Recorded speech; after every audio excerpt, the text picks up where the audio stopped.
c'est ce que je dis toujours au début des stages, que ce soit pour le doublage ou pour le commentaire, on ne juge pas la valeur d'un comédien intrinsèquement sur un commentaire ou sur un doublage.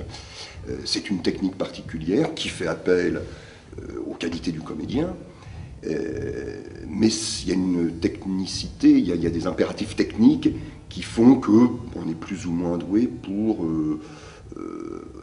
on approche plus ou moins facilement ce secteur-là. Donc, a priori, on ne va pas jouer sa carrière. On ne sera pas un mauvais comédien parce qu'on ne sait pas faire des commentaires ou du doublage. Voilà.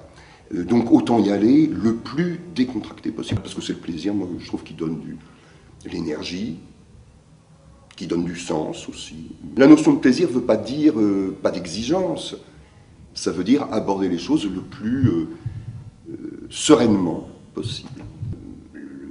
L'exercice de la narration, je trouve, est formidable pour ça, pour ce plaisir du dire, ce plaisir du conte. Pour moi, c'est vraiment le plaisir du conteur.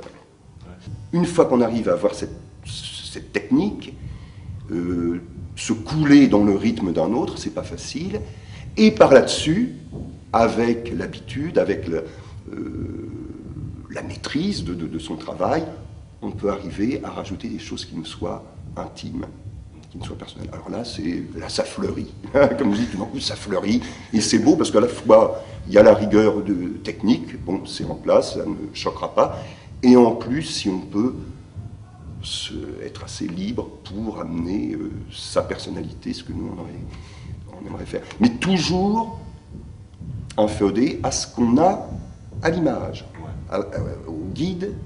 C'est ce qui est sur l'image. On est plus libre sur la narration dans la mesure où on est maître du jeu, du début à la fin, on est l'élément central, on a moins d'impératifs techniques sur le plan de la synchronisation, hein, du mouvement d'élèves. Donc c'est plus un travail, alors il y a des questions évidemment de longueur à calibrer pour ne pas dépasser ce qu'on a à dire par rapport à l'image, mais à l'intérieur de ça, on est tout de même plus libre. C'est ce qu'on a tous fait à un moment de notre vie.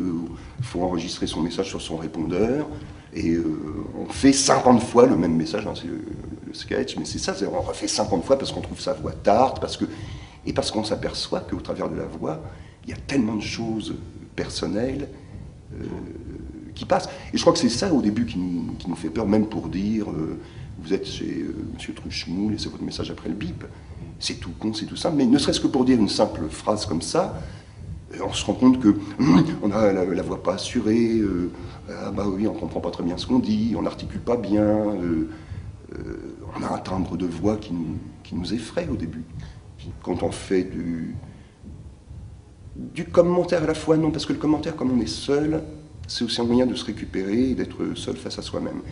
Mais quand on fait du doublage, on est dans une salle avec des gens qui vous écoutent. Il y a une sorte de petit public, hein, même si c'est des gens qui font le même métier. C'est tout de même un public.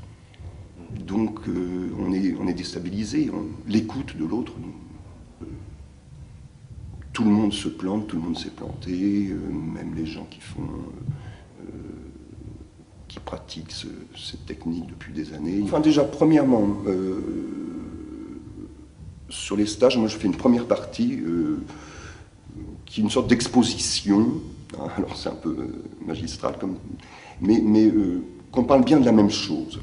Parce que je m'aperçois que les gens, les stagiaires, je dis les gens parce que c'est professionnel et parfois les professionnels ont des réactions très, très curieuses. On parle peut-être pas parfaitement de la même chose. Donc, qu'est-ce que le doublage? Comment il s'inscrit dans les productions audiovisuelles? Qu'est-ce qu'il représente? Quelle est son utilité? Quels sont ses défauts aussi? Quelles sont ses limites? Donc, je préfère, dès le début, prendre une bonne heure pour savoir pourquoi on fait ça plutôt qu'autre chose. Oui, c'est difficile et puis à la fois c'est simple, faut être. Mais c'est vrai qu'on fait un métier de faussaire, quoi. C'est comme, comme je dis dans les stages, c'est soit fabriquer des faux billets, soit plutôt fabriquer une copie, fabriquer une copie de tableau, oui.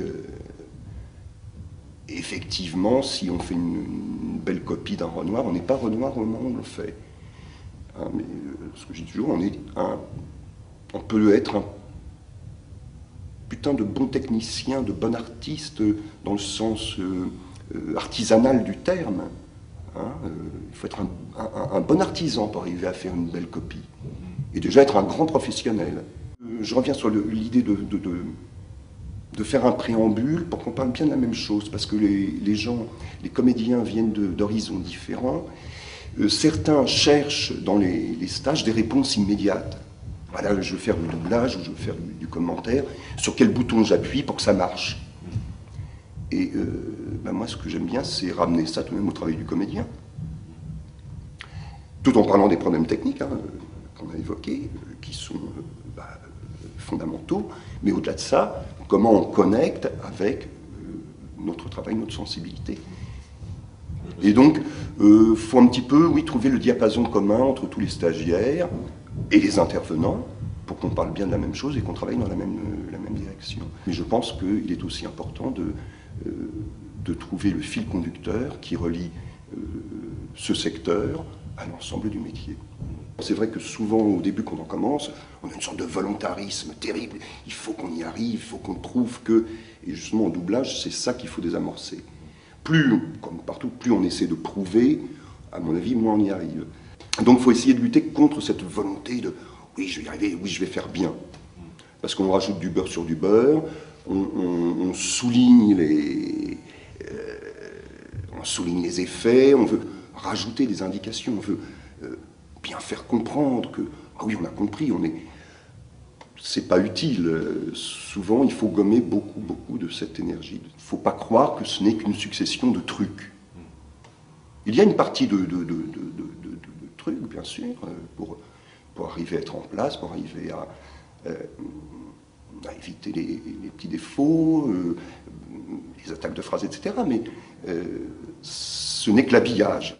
J'adore la voix, j'adore le travail de la voix, je trouve que c'est, pour toutes les raisons dont on a parlé, mais je ne suis pas pour une médiatisation extrême de ce secteur-là. Parce que d'abord, le jeu n'en vaut pas la chandelle, hein, on est toujours au service de quelque chose, hein, au service d'une œuvre. Comme je disais, on n'est pas le point central. Et je trouve que c'est bien de ne pas savoir exactement quelle gueule il a, le mec qui double ça ou ça. Là, on est au service d'eux, donc j'aime bien le côté anonyme. J'aime pas trop monter en épingle ce travail qui doit rester, je trouve, nécessairement dans l'ombre. Hein, comme pour le tableau, je ne veux pas avoir sur mon Renoir marqué Tartampion en gros. Je reconnais à la fois le travail de Tartampion, et je le salue, mais je suis content d'avoir chez moi un faux Renoir.